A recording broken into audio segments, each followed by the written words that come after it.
दिवसात हा पूर्णत्वाच आहे अंदाजे? कसं आहे, आता तुम्ही बघा, 3 वर्ष तरी लागले मला प्रशासकीय मान्यता मिळवायला. कारण एखादा नवीन प्रोजेक्ट करणं हे सगळ्याच त्या निकषामध्ये, वेगवेगळ्या विभागांच्या मान्यतांमध्ये, पण आता निम्म्यापेक्षा पुढं काम म्हणजे प्रशासकीय मान्यता मिळणं आणि वित्तीय तरतूद होणं ह्या गोष्टी झालेल्या आहेत.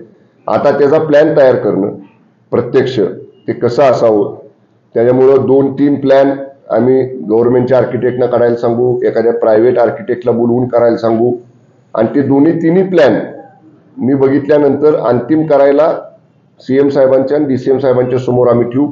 त्यातल्या ज्या प्लॅनला किंवा ज्या स्ट्रक्चरला CM DCM साहेब मान्यता देतील त्याप्रमाणे आम्ही पुढे जाऊ. पण माझा प्रयत्न राहील की लवकरात लवकर त्याचं प्लॅन फायनल व्हावा, डिझाईन फायनल व्हावं. कारण त्याच्यात अंतर्भूत काय काय गोष्टी करायच्या, हे मॉडेल जे आमचं आहे पोलीस ट्रेनिंगचं, तेच मॉडेल आपण स्वीकारलेलं आहे. म्हणजे खंडाळ्याला जे आहे, नाशिकला जे आहे आणि तुर्चीला जे आहे, ह्याच गोष्टी आपण समाविष्ट केल्या आहेत. फक्त माझा प्रयत्न असा राहील की कोयना नगर हे थोडंसं थंड हवेचं ठिकाण आहे, पर्यटन स्थळ आहे, हेरिटेज अशा पद्धतीचं किंवा इको फ्रेंडली अशा पद्धतीचं ते असावं, असा एक माझा प्रयत्न राहील. आम्ही 2-3 ऑप्शन तयार करू, CM DCM साहेबांच्या समोर ठेवू आणि ते ज्याला मान्यता देतील त्याप्रमाणे पुढे जाऊ. पण लवकरात लवकर करायचा माझा प्रयत्न राहील. त्याच्यामध्ये आपण 1 मिनिट,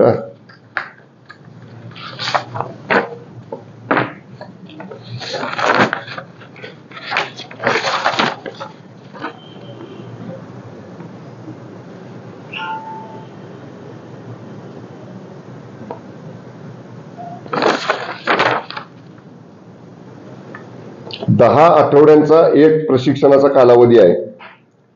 त्यांनी जो नॉर्मल राज्य हे जो पोलिसांचं जे ट्रेनिंग कालावधी असतो तो एका ट्रेनिंगचा 10 आठवड्याचा आहे. त्यामुळे आता 10 आठवड्याचे असून अशा एकूण किती बॅच होणार ते काही याच्यात नमूद नाही, परंतु एकूण एक बॅच ही 10 आठवडे ट्रेनिंग करेल. तिथं सरासरी एक 10 बॅच तरी होतील किमान. बरोबर. मित्र एक 300-350 लोकांचा एक ग्रुप असतो सर. बरं, 300 लोकांचा एका वेळी येतो ग्रुप. सर्व जे कर्मचाऱ्यांना खंडाळामध्ये, नाशिकमध्ये, तुर्चीमध्ये जे ट्रेनिंग मिळतं तेच ट्रेनिंग सेम टू सेम ते कोयना नगरला मिळेल. प्लस एक अतिरिक्त SDRF जे मी सांगितलं, स्टेट डिझास्टर मॅनेजमेंट फोर्स, जसा केंद्राचा डिझास्टर मॅनेजमेंट फोर्स आहे की आपल्याला अशी काय आपत्ती आली की NDRF ची टीम बोलवायला लागती, त्याच धर्तीवर आपली SDRF ची टीम तयार असावी. त्याचं सुद्धा ह्याला जोडून आपण दोन्ही एकत्रच तिथं ट्रेनिंग सेंटर या ठिकाणी करतोय. हा तसा युनिट राज्यातला पहिला प्रोजेक्ट आहे की SDRFचं युनिट आणि पोलिसांचं प्रशिक्षण केंद्र एकाच ठिकाणी करायचं. सुदैवानं जागा आम्हाला उपलब्ध झाली जलसंपदा विभागाची. पाण्याची सोय तिथं चांगली आहे. बरं, जमीन सपाटीकरणाला जास्त जागा लागत नाही, म्हणजे जास्त खर्च येणार नाही. निसर्ग सौंदर्य आहे. खालीच पोपलीला पॉवर जनरेशन असल्यामुळं विजेची कमतरता नाही. ज्या मूलभूत पायाभूत सुविधा आहेत त्या बाबतीत कोयना नगर एक अत्यंत योग्य ठिकाण आहे. सगळ्या सुविधा तिथं आहेत. त्यामुळं आता तातडीनं प्लॅन मंजूर करणं आणि त्याप्रमाणे पुढे जाणं या दृष्टीनं माझी कार्यवाही लवकरात लवकर राहील करायची. करू. आजची पत्रकार परिषद ही सातारा जिल्ह्यामध्ये पाटण तालुक्यात कोयना नगर या ठिकाणी राज्य सरकारचं पोलीस प्रशिक्षण केंद्र व राज्य आपत्ती प्रशिक्षण दल या प्रस्तावाला काल शासनानं प्रशासकीय मान्यता दिलेली आहे. मागच्या सरकारमध्ये गृह विभागाचा मी राज्यमंत्री असताना या प्रस्तावाची मी सुरुवात केली. मध्यंतरीच्या काळामध्ये जी काही नैसर्गिक संकट आली, नैसर्गिक आपत्ती आली, म्हणजे अतिवृष्टी, महापूर आणि दरड कोसळणे, या संदर्भात राज्य आपत्ती प्रतिसाद दल आणि त्याचबरोबर त्याच ठिकाणी पोलिसांचं एक प्रशिक्षण केंद्र अशा प्रकारचा प्रस्ताव आपण तयार केलेला होता. गेली 3.5-4 वर्ष या कामासाठी मी खूप पाठपुरावा केला.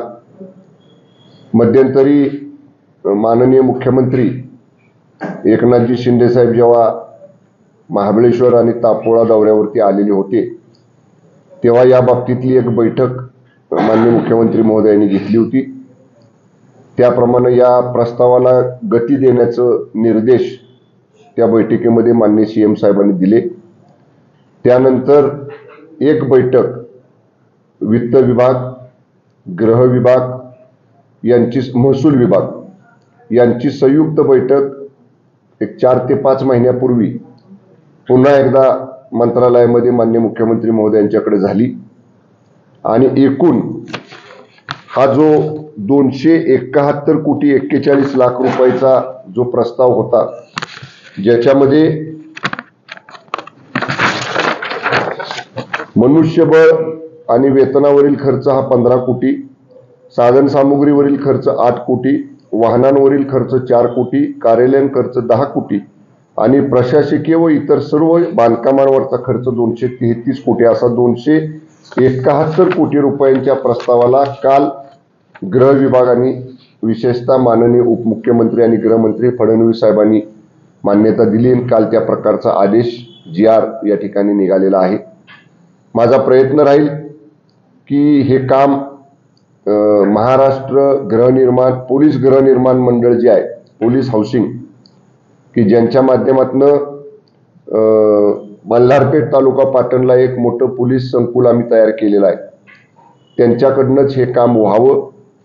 या वर्षीची जी वित्तीय तरतूद पोलीस गृहनिर्माण करता आपण ठेवलेली आहे, येणाऱ्या नागपूरच्या हिवाळी अधिवेशनामध्ये जे परवा दिवशीपासून सुरू होतंय, तिथनं काही पुरवणी मागणी याच्यासाठी जर ऐनवेळी मंजूर करता आली तर तोही माझा प्रयत्न राहील. किंवा पोलीस हाऊसिंगला जो नियतवय मार्च 2024 पर्यंतचा उपलब्ध आहे, त्या नियतवयामधनं याचं काम तातडीनं सुरू करण्याचा माझा प्रयत्न राहील.